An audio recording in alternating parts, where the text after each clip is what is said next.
Horse racing is back on the Turf and Touchdowns podcast. This week we're looking at Grade 1 action, the Diana Stakes over at Saratoga. This is on Saturday. We were Friday last week, but we're back to weekend action, and we are back-to-back winners, Tom. One for me 2 weeks ago, one for you last week. We're flying. We are. This is kind of picking up where we left off. We did have a couple of weeks that was a bit of a struggle where we had a couple of places. But this year, in terms of 2025, we have been on fire when it comes to horse racing. Hopefully that continues throughout the rest of the season, going into the autumn and the winter. And then when it goes to the NFL as well, hopefully we can translate our horse racing form to that sport as well. But it's been a very good year so far. Tescore was a great winner of the Belmont Derby. I loved how he engaged late in the race. Final Gambit, my other selection and your selection. Arguably a bit unlucky. I thought the ride was subpar, but at least we're coming in off the back of another success. Yeah, it was a shocker from Flavion Pratt. Whether he'd have won, I don't know, honestly. But he should have been second. He would have at least been second, which would have helped all of us out because we were on at nice prices. But well done to everyone who got the value. Unfortunately, it didn't quite go our way last week. But it went Tom's way with test score. And Tom mentioned as well about NFL. If you are an NFL fan, we do have NFL previews on our page right now. We look forward to the AFC North and East. Correct. I don't know why I've got such a hard time remembering that. It happened in the podcast as well. But we took a look at those two. We put up a couple of bets at the end of the podcast as well. So go check those out. And if you like it here, why not subscribe? It makes it so much easier for you to return. We are currently on 867 subscribers. We would love, and I can't overstate this enough, love to make it to 900 by the end of the week. That would be absolutely fantastic. So if you are new here, you're not subscribed, subscribe down below, leave a comment, leave a like, and if you hit that bell button, you'll be notified whenever we do post videos on our YouTube page. But for now, we're focusing on the Grade 1 Diana Stakes. We're on the inner turf track over at Saratoga, going a mile and an eighth to me and you in England, 9 furlongs, where She Feels Pretty is the market leader. Even money on the morning line, that's always a touch more conservative, Tom. But again, like a few of these turf contests, it's not necessary that we've got an out-and-out pace angle in the contest, but here there is at least one. Yeah, there is pace in here, and She Feels Pretty has tactical speed anyway. So, she's going to be up with the vanguard. But the speed in this race is quite clearly Be Your Best. You made all in the gamely last time. It's a small enough field, and the inner turf at Saratoga does generally suit forwardly placed horses. So we'll see how this pans out. I believe the rail is going to be set at 0 again. I could be wrong on that count. But if it is at 0, inside speed is definitely the bias on this track. So look out for the pace horses. It should be quite a nice race. And you said even money on the morning line. I did have a look at the international market prior to the morning line coming out. I think that was on Tuesday-ish. And She Feels Pretty was 5 to 6. I don't know if that has been changed or not, but it seems like the morning line is a lot closer to the international market than we had last week, that's for sure. Yeah, the international market is still the same. 5 to 6, She Feels Pretty. Excellent Truth, 4 to 1. Dynamic Pricing, 6 to 1. Be Your Best is 9s. Choisya at 9 to 1 as well for the Crisford team. And Lady Claypoole is 25 to 1, the outsider of the field. So we've mentioned regards to pace. Let's talk about the favourite, because She Feels Pretty. Look, over in America, Tom, she's turned into an absolute superstar. She had a very good year last term. She went to Keeneland. She won the QE2. She's unbeaten since then, including in 2 more Grade 1s. Without a shadow of a doubt, she is the horse to beat. She's undeniably the best horse in this race. She's probably the best turf filly in the country. I can't actually think of any horse that would really challenge for that position. So, yeah, on that basis alone, then she has to be favourite. And then you take into account she won the Grade 1 New York at this track last month. Not only does that bring recent, proper Grade 1 form into the equation, but it also shows that she handles Saratoga, which before in the Lake Placid last year, she didn't really prove that to me. I thought she was a bit disappointing that day. So the fact that she could actually come back and win at Saratoga in June is a big positive. I don't mind her inside draw, albeit I think Connections would prefer if she was in 6, purely because she has that tactical speed that I've already mentioned, but she doesn't want to be on the front. She wants to be right next to the leader, and therefore Johnny Velasquez is going to have to kind of scoot out from the rail and get alongside Be Your Best. And for that to happen, he needs Be Your Best to stretch them a touch in the early stages so that he can have a gap to move out. But I don't think it'll be a problem in a 6-runner field. Sherry DeVoe has basically campaigned this horse as a star. She has been something of a star so far, and I think she'll probably take all the world of beating in this race. Yeah, you mentioned the Lake Placid, which was back in August last year, so a little under a year ago. That was her last start when she didn't have blinkers on. They put blinkers on just after that in the QE2, and she blew Soprano, who's a good European filly, out of the water. Since then, she's not looked back at all. I mean, the American Oaks was good, the Modesty was good, and obviously last time around, the New York Stakes was good as well. It does look like it's a very tough spot to get her beaten, but there are some good horses in against her. I know she beat Beach Bomb and Belletza last time around. There's a better caliber of individual in this spot. So we'll move to the second in the market. That's Excellent Truth, who honestly, I was a little bit disappointed with last time around. I think she did quite a bit wrong in the run. That was in the Just a Game stakes when Dynamic Pricing, who reopposes, beat her. But regards to eye catchers, I thought she was one of the biggest eye catchers you'll see in the Jenny Wiley. And last time around, there were legitimate excuses. Yeah, there were. Look, she's the first of two trainees for Chad Brown. Firstly, we should mention Chad Brown has an excellent record in this race. He's won it 9 times, and it's not like he's won it 9 times over a period of 30 odd years.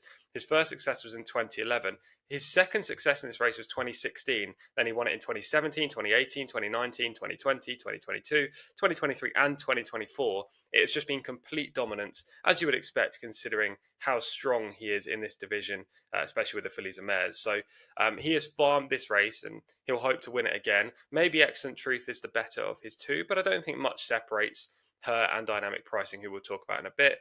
That Jenny Wiley second was very unlucky. She was definitely the best horse in this race, in that race. But if you're taking that form as literal, and the fact that the horse that actually beat her, Choisya, is in this race, I mean, should they not be roughly the same price? And therefore, Choisya, who is a much bigger price, is potentially the value of the pair. You could argue that she was worth a lot more in that contest than the result actually suggests, and maybe she should have won by a length or so, and therefore she should be a much shorter price, which is a fair argument. But I don't really want to weigh in on her. I thought last time she was a touch disappointing. She's a proper horse, and she ran really well in France prior to moving to the US, but I'm just not 100% convinced as of yet. Strongly disagree on your point in regards to Choisya. I don't take the form that literally, but there are many factors in this. It was her first run off the boat Mm-hmm. and first run in America. We kind of normally say 75% to 80% is what we'd expect from a horse on their first run in the US. So that left a lot to be built on. And Choisya wiped her out late on as well. Excellent Truth would have won that race. I'm surprised there was no real big Stewart inquiry that we all pondered on for a sort of a few moments after the race. And then Saratoga last time around, just everything went wrong early on. I was big on her last time, backed her at better prices, and I just thought she'd win. But she was too keen early on. It rained a lot as well. I think that was a day where racing was delayed slightly, so things were put back. It was officially run on a yielding track. I thought honestly that would help her out. She had some okay form on a slightly testing surface over in France, but maybe she is a better horse on better ground. But she was restrained early on behind, or sorry, alongside Dynamic Pricing. She was too keen in the hands of Flavion Prat. In this race, it just makes a lot more sense to try and sit third. If you jump out and you sit behind Be Your Best and you sit behind She Feels Pretty, you're one position ahead of Dynamic Pricing. It just makes a ton of sense to try and do that. I think she'll be better this time over. Weather forecast looks fine. I mean, anywhere in the northern hemisphere at the moment, generally we're doing okay regards to sunny weather. So I think Excellent Truth is a big player in this, but the market's dictating that as well. Dynamic Pricing, as we say, beat her last time over. Look, it was a big performance from Dynamic Pricing. We've waited quite a while to see that from her. Apparently, it just took a yielding track to bring about her best form. Her last two runs on yielding tracks have produced wins. Yeah, she seems to be improving, but as you say, that does coincide with a softer surface. There was rain scheduled on Wednesday at Saratoga and a touch of showers on Thursday, but it will make no difference to this turf track, which is in great condition and actually was very firm last week. So I think the rain will probably help. Yeah, she seems to be improving Dynamic Pricing. As I say, I think she's roughly the same kind of horse as Excellent Truth, to be honest with you. Maybe Excellent Truth has that extra room for improvement now in the US, just having the third start, whereas Dynamic Pricing has been there throughout her career. But the one thing I didn't like about Dynamic Pricing in this race is that she's a deep closer, and we've only got 6 runners on a track that has been favouring speed over the last week since the meet started, and at the Belmont Stakes meet as well. So she's going to have to kind of not only be reined back and use her turn of foot late, but she's going to have to quicken into a quickening pace, which is the hardest thing to do in turf racing. And she's also going to have to go wide on the track. And she's going to be against the bias of that turf track specifically. And she's got a run down she feels pretty. So it's going to be a tough ask to see her win. But I think wherever Excellent Truth finishes, dynamic pricing will be within half a length either way. Mhm. It'll be interesting to see where they do go. I would like to think that Excellent Truth would be just one spot ahead of dynamic pricing, but I think that's the first four sort of wrapped up regards to the early part of the contest. Choisya, to be fair, did race relatively close to the pace than the Jenny Wiley. I kind of think her winning that was a little bit unfair to the rest of her career, which is weird because it's a grade one. She's done her job. As a broodmare going forward, she'll be a ton more valuable because of it. But I just think she's going to really struggle down the road. Obviously, in the Just a Game last time around, behind dynamic pricing and Excellent Truth, there was a little bit of obviously moisture in the ground, which I think shouldn't have been a massive negative. Obviously, you compare that to actual European soft ground, it's nothing. Um, I just think she might struggle for the rest of the year if they continue to come back to America Dom. Yeah, I think she's probably just a cut below the top level in this division, but full credit to the Crisfords for sending her over there and keeping her in the US, which I presume they've done rather than constantly Mm. shipping. That victory in the Jenny Wiley was a career best for her, and it kind of sets her up for a future broodmare career. Last time, maybe the yielding track did go against her, but equally she was beaten fair and square. And as you say, any give underfoot shouldn't have really been a negative. So it's hard to really put a line through that with confidence and say, well, we'll just move on and she's better than that, because there weren't that many excuses in that contest. I think she's going to be forwardly placed than you do in this race. I think she's going to be ahead of dynamic pricing. I think she might be ahead of Excellent Truth as well.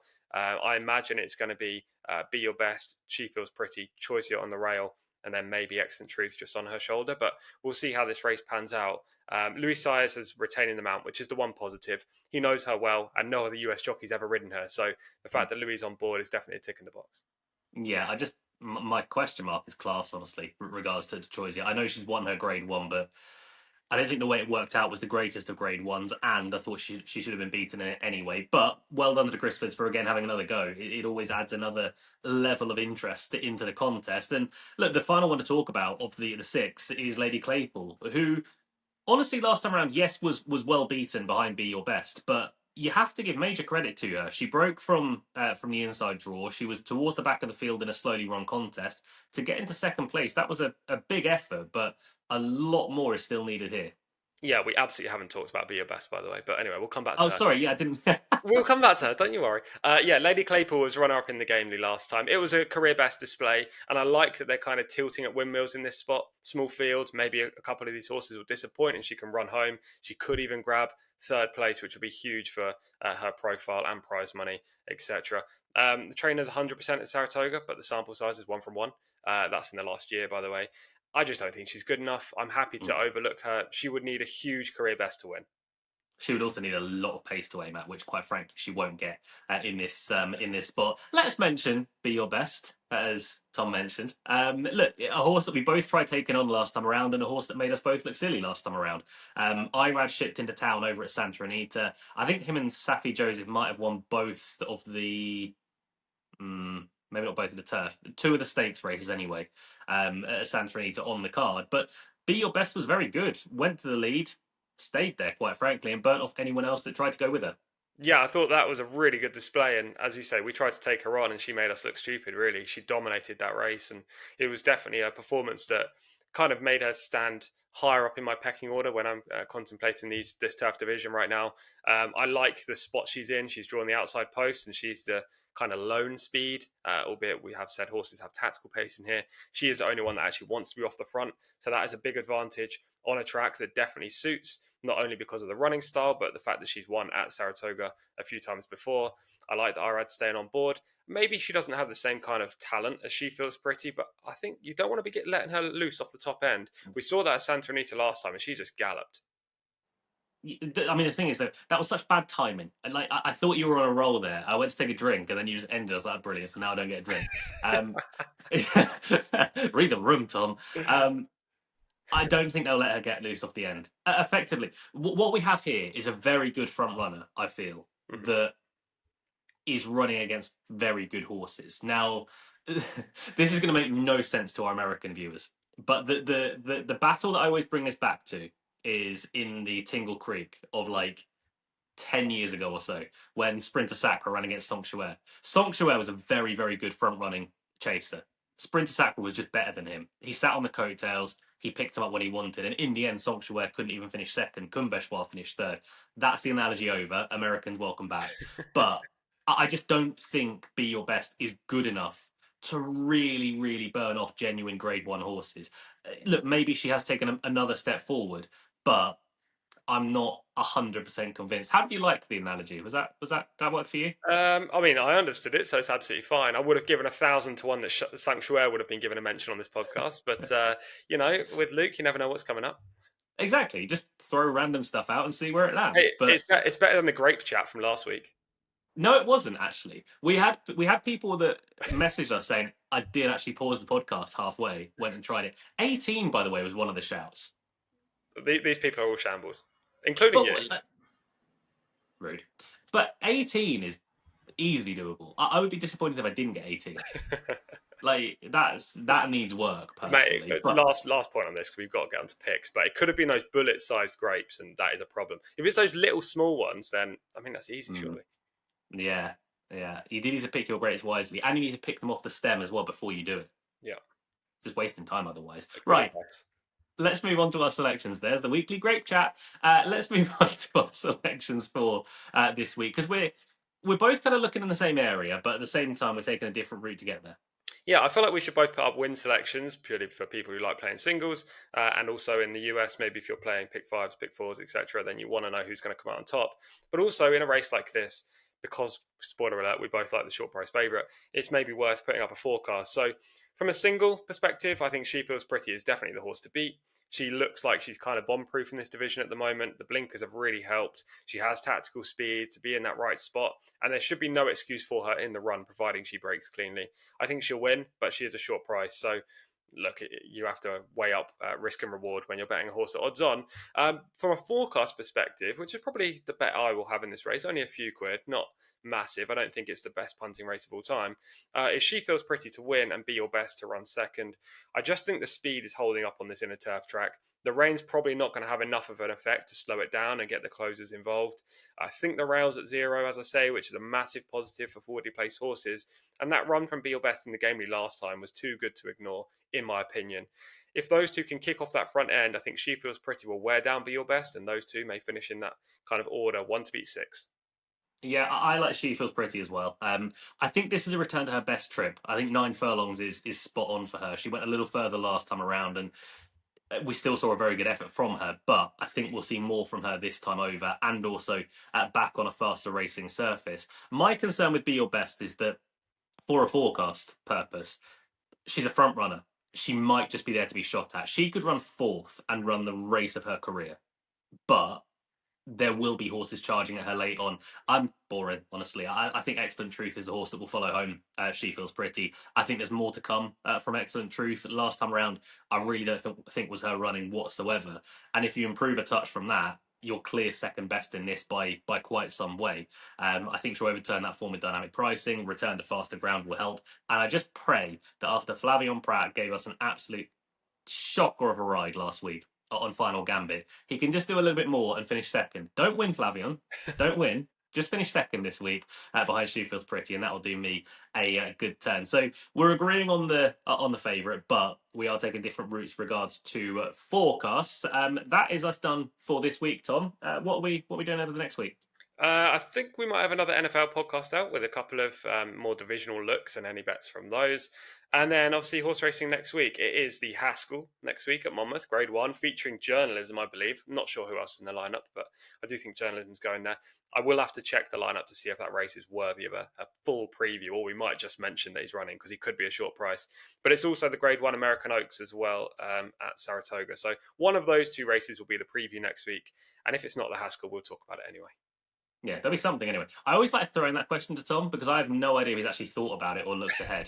But generally he has. So honestly, it's very impressive. But that will be next week. We'll be doing more NFL stuff as well. If you are interested in the NFL action, by the way, we are offering spots in our listener league on our latest episode. So you've still got time to go and enter on that. All the details are in that podcast. But regards to horse racing, leave a like down below. Leave your comment on who you like in the Diana Stakes. And also please subscribe. We want to make it to 900 by the end of the week. That would be fantastic. Until next week, though, on Turf and Touchdowns podcast, stay safe, look after one another. Goodbye.